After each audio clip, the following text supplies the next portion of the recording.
What's good, everybody? It's Wes here, aka Seahawks Prime. It's been a long ass time. I'm so sorry. I've been out of commission, dealing with life, but I'm doing good. Growing my dreads out, kind of a semi-midlife crisis. Just like the Seahawks, are we having a mid-season crisis at 4-5? I am going to break it down like this. We need a lot of different changes on this team, but Mike Macdonald is not one of them. I love his culture. I love what he's instilling. Sure, he got a little bit too complicated for this young defensive staff and players at first, but I do like what I've seen, the progression, his ability to adjust, and they're finally stopping the run, which was really good last game to see against the Rams. Geno Smith, I'm just going to air it out here. I really love Geno Smith as a player. I think Geno Smith is a fantastic person and is a top 15 quarterback in the NFL and deserves good money. But this team will not get to the point it needs to be by the time, we get the O-line together, Geno Smith, max protection, in that phase.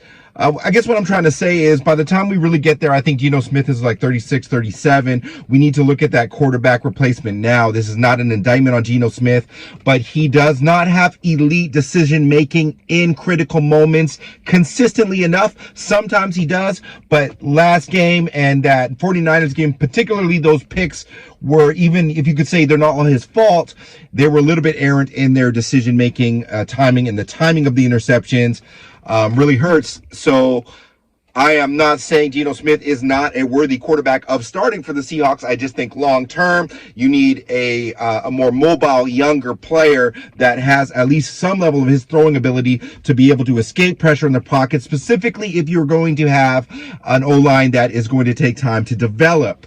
Now, Jackson Smith and Jigba, the enigma has broken out, and I'm very happy to see that. Why did they not use this guy more often?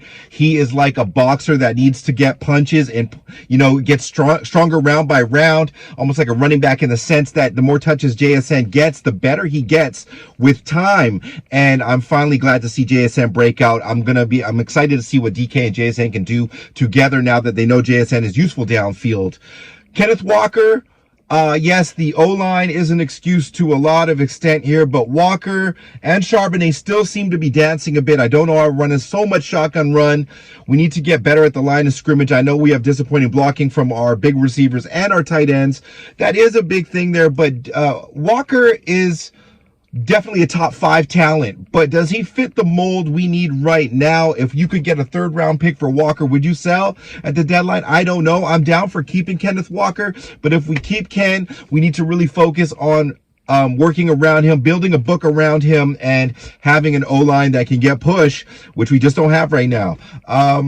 But I'm not opposed to, talks of trading some of these players. I've heard Stanton talk about that. I've heard a lot of different guys talk about that. I'm not completely out on that. The Hawks Nest is talking about it. Brandon, we might need to do some stuff there because this team is definitely not even close to contention right now based on not the culture, but based on, I think, personnel, and just them fitting what we need, what Grubb and what McDonald need, although we do have a lot of good young talent. Refereeing and officiating. The Seahawks are the number 1 penalized team in the NFL. Would I put some of that on discipline of the players? Yes. Would I put some of it on, having a young core of players? Yes. But it seems like for the past 7 years or so, we've been a top penalized team in the NFL. And I'm going to say it. It's favoritism of the Seattle Seahawks versus big markets teams. This is not a conspiracy. If you watch the Seattle Seahawks on Fox games, Fox broadcast specifically, it's egregious. It's horrible. I'm not saying that's why we lose every game that we lose, but it is terrible. It needs to be said.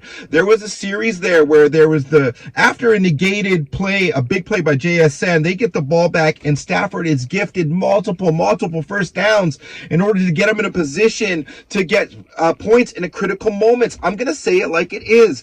Yes, I'm a Seahawks fan. Yes, I internalize this a lot, but NFL, get your head out of your ass and stop making it look like the Seahawks are, need to be treated like the Lions of the 90s and the early 2000s. I get it.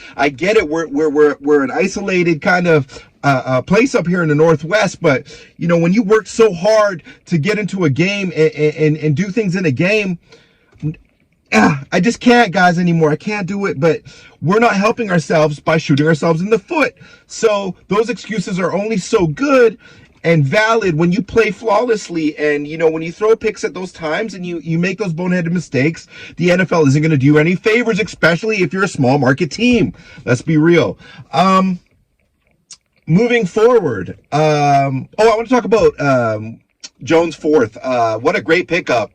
That guy revolutionized the run defense. It didn't really show heads in the Buffalo game as he was adjusting, but in this game, you have a good, Kyron Williams, Corum, those are good players, and we really limited that run game, especially early in the game, and that was really positive. I think we can take a lot from that, but I do think that the Seahawks have dug themselves a bit too big of a hole in order for us to really, I don't know. I'm not going to say that. You know what? I'm not going to say that yet because this season has been so wacky that even at 4-5, especially in this division, who knows what happens. So me throwing the towel in right now, no.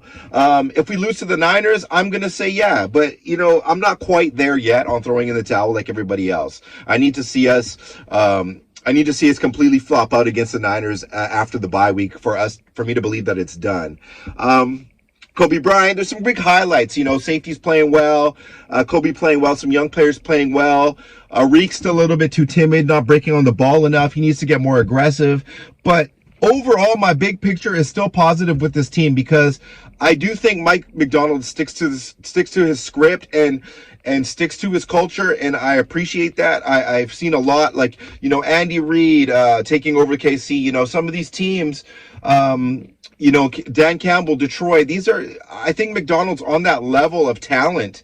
And, he didn't do it quite out of the gate like McVay has and has been working with, kind of a discombobulated roster. But I do think that McDonald is going to be able to, after this season, propel us to where we need to go. And he's relentless. He's going to keep cleaning up and giving players chances. He's giving players shots to prove themselves. And I like that because for the long term, that's going to be really, really critical in not conceding to the fact that we're a middling team. He's not conceding to that. He doesn't have the same excuses like Carroll. There's a lot more accountability. God bless Carroll. But there's a lot more accountability with this regime, and I like where it's going.